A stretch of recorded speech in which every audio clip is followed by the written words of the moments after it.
Don't forget to hit that subscribe button, guys, for the latest in boxing. So in this video, I wanted to compare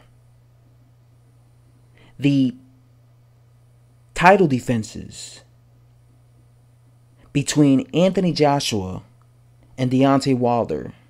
I wanted to compare their championship reigns and the people they fought and defended their world titles against, just so you guys can, see for yourselves just why people claim that somebody like Anthony Joshua is the true champion and a real champion compared to somebody like Deontay Wilder. Now, Deontay Wilder won his WBC belt on January 7th, 2015. He won it against a guy named Bermane. I saw that fight live. Now, at this time in Deontay Wilder's career, Bermane was considered the best opponent that Deontay Wilder had faced so far. Now, the sad part about that was Deontay Wilder was 32-0 going into this fight, yet Bermane was considered his best opponent. These are 100% facts. Anyone who remembered this fight would tell you that at this particular time, Bermane was considered as his best opponent. He goes in there, he outboxes Stavern, puts out a shutout. Right? He pitches out a shutout. And his very first title defense, he fights and defends his WBC belt against a guy named Eric Molina. Now, at this point, I had never heard of Eric Molina. I didn't know who he was. And I remember thinking to myself, I was actually pissed off when I heard this fight was going to take place. Because I remember at the time being pissed off because I felt like, okay, Deontay Wilder's downgrading again. Because when he fought Bermane, that was a massive step up for him because he, at that point, had not fought someone who was as good as Bermane, I guess, or considered as good as Bermane. So when I heard he was fighting a guy I never heard of, it kind of annoyed me because I felt like, okay, now he's downgrading again. He's going back to how he normally fights these low-level guys. He goes in there, he gets rocked against Eric Molina. he looked bad and poor in that fight, to be honest, but he eventually gets the job done and he gets rid of him. After that, Eric Molina goes on to basically lose to every other guy and just shows you how much of a shithouse he really was. He then defends his WBC belt for the second time against a guy named Johan Duhaupas. Now, when this fight took place, I asked myself, who the hell is Johan Duhaupas? Once again, I never heard of this guy. And mind you, I'm a hardcore boxing fan who watches boxing a lot and who studies boxing, who studies the divisions. And I did not know who Johan Duhaupas was. I never heard of him. I remember looking up on BoxRec back then and putting Johan Duhaupas and just looking at his resume just to see who the hell is this guy. That's how much of an unknown quality opponent Johan Duhaupas was, that a hardcore boxing fan had to go on Google and go on BoxRec.com just to see this guy's resume. That fight ends up being, kind of a challenge for Deontay Wilder. Wilder ends up getting a swollen eye. But at the end of the day, he gets the job done and he defeats Johan Duhaupas. In his third title defense, he defends his WBC belt against a guy named Artur Szpilka. At this time, nobody, and I mean nobody, was asking for this fight. Nobody was going around asking for Deontay Wilder to defend his belt against Artur Szpilka because, to be honest with you, Artur Szpilka didn't deserve a title shot.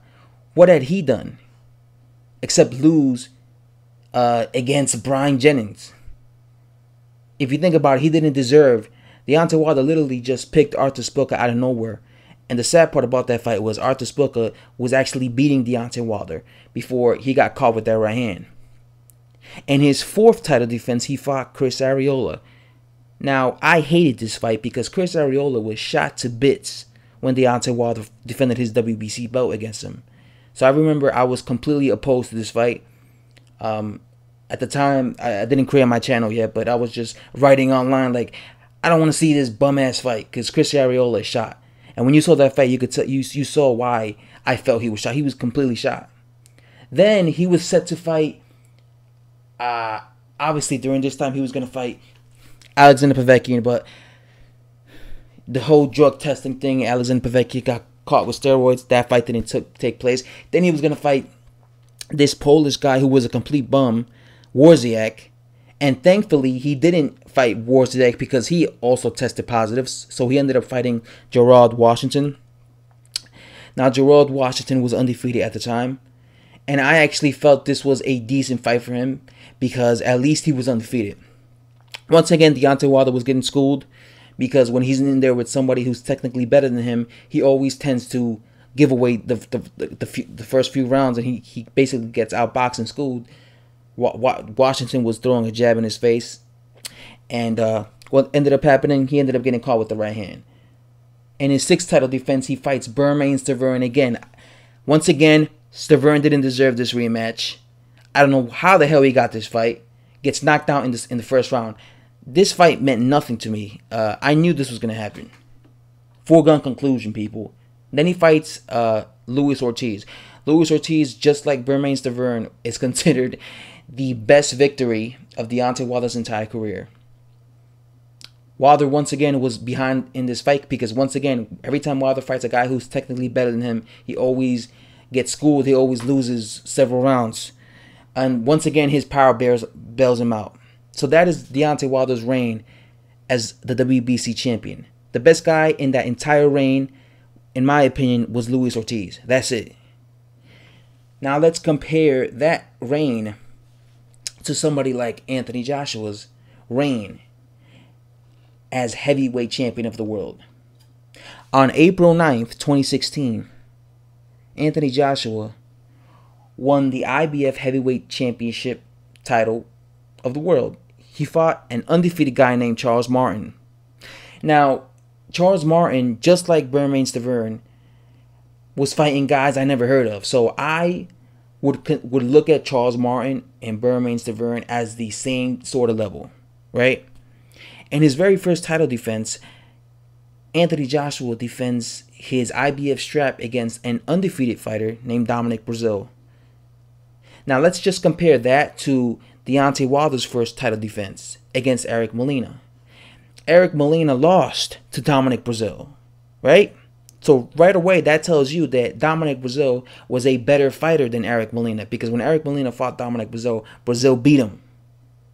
So right from the start, Anthony Joshua had a better first title defense because he defended his belt against an undefeated dude who was Dominic Breazeale, and he was known. I knew who Dominic Breazeale was. In his second title defense, he defends his IBF belt against Eric Molina. Now, I, just like the Deontay Wilder fight, was against this fight. I didn't like this fight. I felt it was a trash title defense. But I knew that Anthony Joshua was going to fight Vladimir Klitschko because if you remember, there was like a deal. He's going to fight Eric Molina, but then he would immediately defend his belt and unify with Vladimir Klitschko. So I was like, all right, but still, I didn't like the fact that he defended his belt. I would have rather, if he fought Eric Molina, just fight him, but not to defend his belt, because Eric Molina did not deserve to fight for a world title, just like he did not deserve to fight for a world title against Deontay Wilder to begin with. Then in his third title defense, he fights the former unified champion of the world, the long-reigning unified champion of the world, Vladimir Klitschko. And he fights him for for the vacant WBA Super and the vacant IBO heavyweight titles. And he was defending his IBF strap. Going into this fight, he had less than 20 fights. Very difficult fight, but it was expected to be a difficult fight because Vladimir Klitschko was a long-reigning champion. And this is what happens when you're a young fighter and you're fighting a guy who's a veteran and who is a long-reigning champion. You are in tough fights. You don't believe me?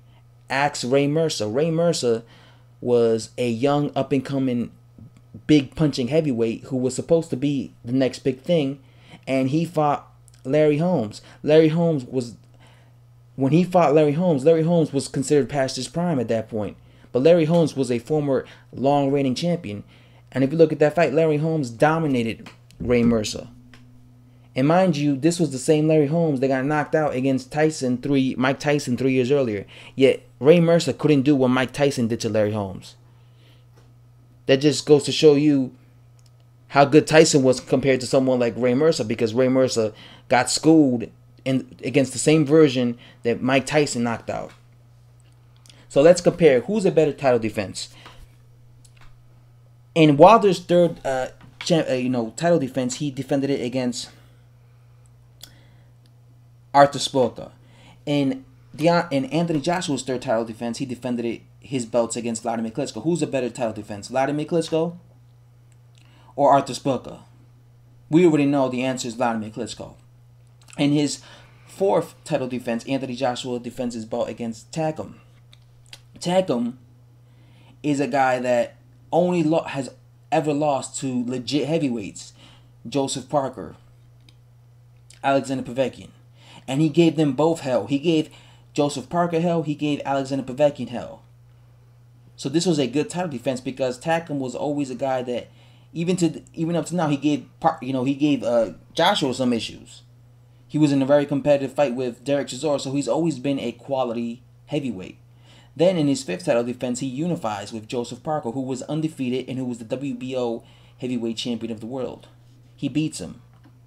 And now he's defending his unified belts against Alexander Povetkin. So let me ask you the question. Who has the better reign as heavyweight champion? Anthony Joshua or Deontay Wilder? Or let me ask you a better question. Who's better to have in your resume?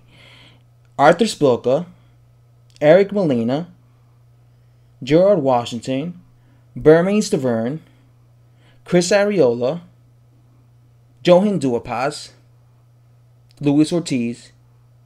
Is that a better reign as heavyweight champion of the world, or is Dominic Breazeale, Vladimir Klitschko, Takam, Joseph Parker, Alexander Povetkin? I think anyone who is rational and who understands the sport of boxing will probably most likely tell you that Anthony Joshua has a better reign in terms of title defenses, in terms of the guys he defended his belts against. You know what I'm saying? Even before he became a champion, he was fighting guys like Dillian Whyte. Dillian Whyte right now is a guy that has the quality to become a champion. Dillian Whyte, if Anthony Joshua and Deontay Wilder were not around, Dillian Whyte would be a heavyweight champion. The only reason he's not a champion right now is because A, Wilder's ducking him, and B, I don't think he's good enough to beat someone like Joshua. But if Joshua and Wilder weren't around, he would probably be a champion right now. He would be a heavyweight champion. And Anthony Joshua fought him before he ever became a champion. So that's just a comparison, guys, of both of these guys. And now you could see, hopefully clearly, why many people believe that Joshua is the real champ.